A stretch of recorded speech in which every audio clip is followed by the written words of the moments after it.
Hello guys, welcome back. मैं हूं संजीव पांडे, आप देख रहे हैं एडू मंत्र। और यहाँ पर आज जो रिक्वेस्ट आई है वो है सेल्फ स्टडी के लिए एक बेहतर टाइम टेबल की। ये वीडियो ऑलरेडी इस टॉपिक पे बना हुआ था, बट शायद ये इसलिए भी आया होगा क्योंकि इस बार का सिनारियो डिफरेंट है। यू हैव टर्म 1 टर्म 2, है ना। और टर्म 1 में भी कैसा है कि यहाँ पर तुम्हारे पास MCQ का फॉर्मेट है। डोंट नो कि भाई कितनी डिटेल से आएगा, कितना पढ़ना होगा दिन भर में, एक दिन में कितना हमको पढ़ना है। और ये अनाउंसमेंट भी तब आई है जब, है ना, जब हमारे पास 3.5-4 महीने थे, उस टाइम पे अनाउंसमेंट आई थी। ठीक है, तो अब जो है बहुत ज़रूरी है कि आपको दिन में कितना पढ़ना है, कौन सी स्लॉट्स पिक करना है। अब देखो, इसमें एक चीज़ मैं आपको जोड़ूंगा। बिफोर स्टार्टिंग दिस मैं आपको पूरा एक प्लानर बताऊंगा, बट वो बताने से पहले एक चीज़ बताऊं कि when it is self study time table ना, इसमें इस बात पे ध्यान रखना कि it is self study, self है तुम्हारा। ठीक है, सो आपको ये चीज़ समझना है कि भाई मुझे कौन सा स्लॉट जो है बेटर लगता है, या कौन सी स्लॉट में मैं ज़्यादा पढ़ पाता हूँ, कहाँ पर मेरी एफिशिएंसी ज़्यादा होती है। इज इट अर्ली मॉर्निंग या फिर लेट नाइट, है ना, या फिर दोपहर का कोई टाइमिंग हो या शाम का हो। ठीक है, ऐसा स्लॉट आपको पिक करना होता है। तो ये बहुत ज़रूरी होता है कि when it is self study time table, तो वो तुम्हारे हिसाब से बना हो। इसलिए मैं जो यहाँ पर बताऊंगा ना, वो आपको टाइम स्लॉट के हिसाब से बताऊंगा। आपको टाइम पिक करने का काम वो आपका होगा। मैं एक रेफरेंस आपको दे दूंगा।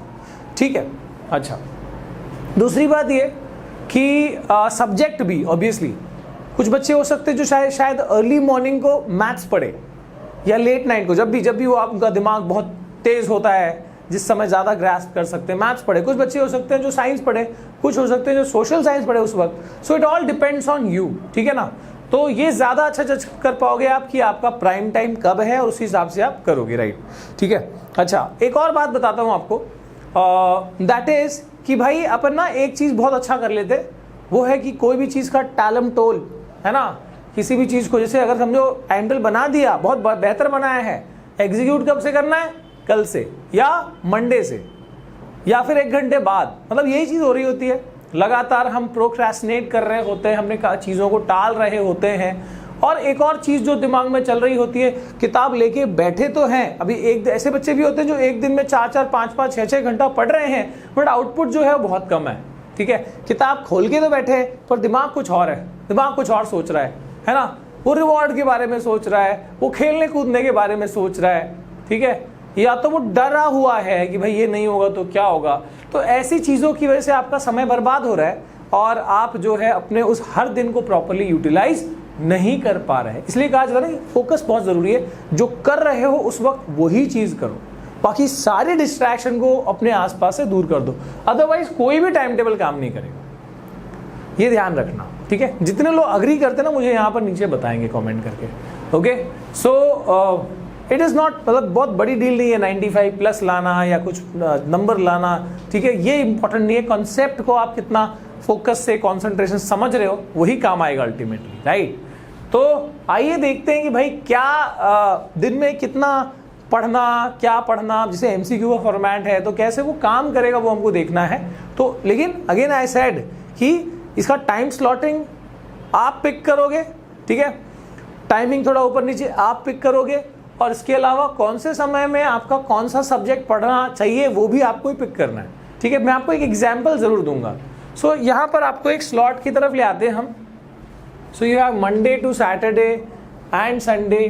ठीक है, स्लॉट 1, 2, 3, 4। अब इसमें मैं एग्जाम्पल दूंगा, डोंट वरी।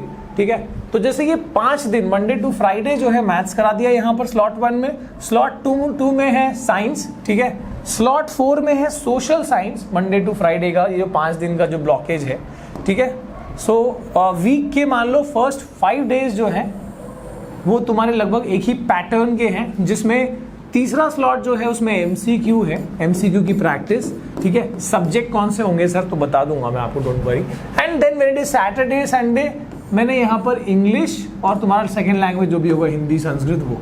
ठीक है, now what is this booster 1, booster 2, booster 3, booster 4, क्या है ये।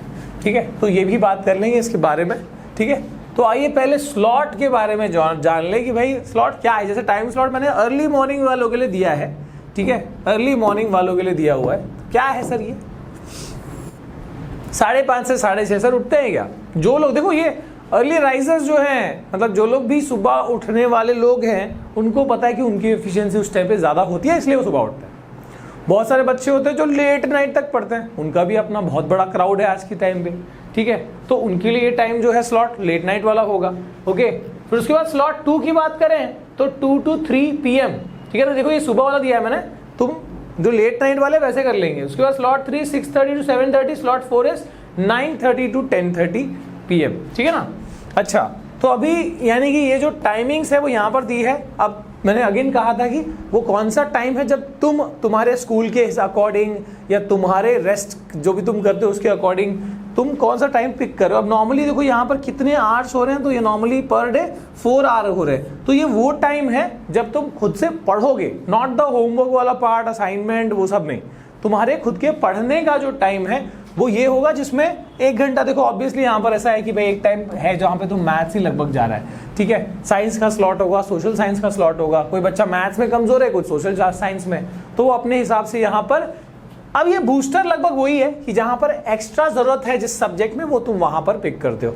अच्छा, एक और बात कि सब्जेक्ट वाइज तुमको, तो मैथ्स में NCERT, exemplar, then we have, तो यहाँ टेक्स्ट बुक हो गया, एग्जाम्पलर हो गया, पीवाईक्यू हो गया। सर काफी है ना, मतलब बहुत लोग आरडी आरएस बोलते हैं। लगभग अगर एग्जाम्पलर भी तुम कर रहे हो, तुम्हारी तैयारी हो रही है। टर्म 1 के हिसाब से हम बात कर रहे हैं, ठीक है। यहां पर जब साइंस की बात करते हैं, साइंस में तुम्हारे पास एनसीईआरटी में ही काफी कुछ है। तुम्हारा कंसेप्ट है जो तुम पढ़ते हो, चैप्टर के अंदर कंसेप्ट है, इन टेक्स्ट क्वेश्चंस होते हैं, सॉल्व्ड एग्जांपल्स होते हैं, एक्सरसाइज क्वेश्चंस होते हैं, एक्टिविटीज होती है। तो ये सब चीजें बहुत जरूरी है। और एक और जो मतलब बहुत एक बोलते ना जो फैक्टर होगा इस बार, इट विल बी, अब एग्जाम्पलर तो अच्छा ये एक्सरसाइज हो गया, एग्जाम्पलर वाला तुम्हारा यहाँ पर, और लैब मैनुअल, ठीक है, previous year question and lab manual. तो जो लोग भी तुम्हारे पास आर्या पब्लिकेशन का बुक होगा या जो भी किताब होगी, एनी लैब मैनुअल जो तुम्हारे स्कूल में यूज हो रहा है, ठीक है, तो उसके अंदर से ना क्वेश्चंस है ना, या उसके अंदर के टॉपिक या उसके अंदर का जो भी एक्सपेरिमेंट्स है वो प्रॉपर्ली एक बार देख लेना। काफी कुछ है जो वहां से तुमको हेल्प हो जाएगा। So this is some factor जो यहाँ से तुम टेक अवे ले रहे हो ना, ये ध्यान रखना, ठीक है। Then comes to SST. तो अपना जो लैब मैनुअल पता है ना, लैब मैनुअल मतलब तुम्हारा प्रैक्टिकल वाला बुक जो होता है, ठीक है, उसका पीडीएफ भी मिल जाएगा, नहीं होगा तो, ठीक है। एसएसटी में अगेन तुम्हारा एनसीईआरटी टेक्स्ट बुक रीडिंग करनी है, उसके ही क्वेश्चंस को ढंग से कर लो, ठीक है। Then you have self short notes, खुद से बनाए हुए जो सेल्फ नोट्स होंगे, जो शॉर्ट करके दिए होंगे वो प्रीवियस ईयर क्वेश्चंस, ठीक है ना, ये तो हमेशा सब में होगा ही by default. Then comes your language. Language में तुम्हारा चैप्टर एंड पोइट्री जो है उसको रीडिंग लगाओ, मीनिंग समझो, ठीक है, क्वेश्चन आंसर जो होंगे वो देख लो। Then comes your grammar and writing skills. इसमें प्रैक्टिस करनी है ग्रामर में, राइटिंग स्किल्स में तुम्हारा जो फॉर्मेट होगा that will be more important. Sir इसमें एमसीक्यू कैसे बनेंगे, तो अगेन वो जब सैम्पल पर आएगा तो it will be clear, but again वहां पर फॉर्मेट वाला जो है वो मेन पार्ट वही रहेगा कि क्या चीज़ कैसे लिखनी है, ठीक है, फॉर्मेट कहाँ पर होगा, उसी पे बेस ज़्यादा होने वाला है, okay. Then comes your finally भाई वो बूस्टर वाला पार्ट। तो बूस्टर वाले पार्ट में ये वही है कि मतलब ये मैंने सैटरडे संडे जो 4 स्लॉट्स छोड़े हैं, ये वो स्लॉट्स है जिसमें इट विल डिपेंड कि आपको एक्स्ट्रा टेस्ट प्रैक्टिस करनी है, कि आपको एक्स्ट्रा कोई सब्जेक्ट पढ़ लेना है, मैथ्स या साइंस, ठीक है। देखो फर्स्ट और थर्ड मैथ्स या साइंस रखा है मैंने, सेकेंड और फोर्थ में इंग्लिश या लैंग्वेज बोलो, लैंग्वेज और एसएसटी रखा हुआ है। तो ये डिपेंड करेगा कि तुम्हारा कहाँ पर प्रिपरेशन पीछे है, वो आप ये बूस्टर वाले में ऐड कर लोगे, ठीक है। सो पर डे अप्रॉक्सीमेटली 4 आवर्स जो है ये काफ़ी, मतलब इनफैक्ट ये भी काफ़ी ज़्यादा है, मतलब मोर देन इनफ है, ठीक है। और अभी से जो टाइम है उसमें अगर सेट कर लेते हो सही ढंग से, सो आप कर सकते हो 95 प्लस का, मतलब अगर हम बात करें 40 मार्क्स में से, तो उसमें से आप लगभग फुल भी ला सकते हो, तैयारी रहेगी तो फुल भी आएगा, ठीक है। तो आई होप कि आप लोगों को यहाँ तक बातें जो है समझ आई, बिकॉज सेल्फ टाइम टेबल जब होता है, सेल्फ स्टडी का time table, it should be from तुम्हारे सेल्फ से जो आया हुआ है, किसी ने लिख के बना के दे दिया वो नहीं होगा। इसलिए मैंने टाइम स्लॉट तुमको पिक करने को बोला, ठीक है। स्लॉट 1 अगर यहाँ 5:30 to 6:30 AM लिखा है, हो सकता है कि तुम्हारा 11:30 to 12:30 रात वाला टाइमिंग हो। So it all depends on you. Slot 1 नहीं, बेसिकली स्लॉट 4 बन जाएगा तब। तो ये जो टाइम स्लॉट है तुमको पिक करना है, एंड सब्जेक्ट भी कौन सा सब्जेक्ट कहाँ पर। स्लॉट 1 में क्या मैं मैथ्स ही रखूं कि एसएसटी को उठा के वहां रख दूं? तो it will all depend on you कि आप कौन से समय में कौन से सब्जेक्ट को आपका फोकस बनता है। ओके एंड इसी के साथ आज का सेशन क्लोज करते हैं। आई होप कि आप लोगों को ये चीज़ हेल्प करेगी। अगर हेल्प हुई है तो ज़रूर से बताओ मुझे, और तुम अगर इससे ज़्यादा पढ़ रहे हो, 4 आवर से ज़्यादा पढ़ रहे हो या इससे कम पढ़ रहे हो, तो मुझे बताओ कि सर मैं तो 1 घंटे में हो जाता है, ठीक है सर मैं तो आधा ही घंटा पढ़ रहा हूँ, सर मैं 1.5 घंटा पढ़ रहा हूँ। So let me know in the comment section. Thank you for watching guys, all the best for exams, ठीक है, कीप प्रिपेयरिंग, और कुछ और दिक्कत हो तो बताते रहो। Bye bye.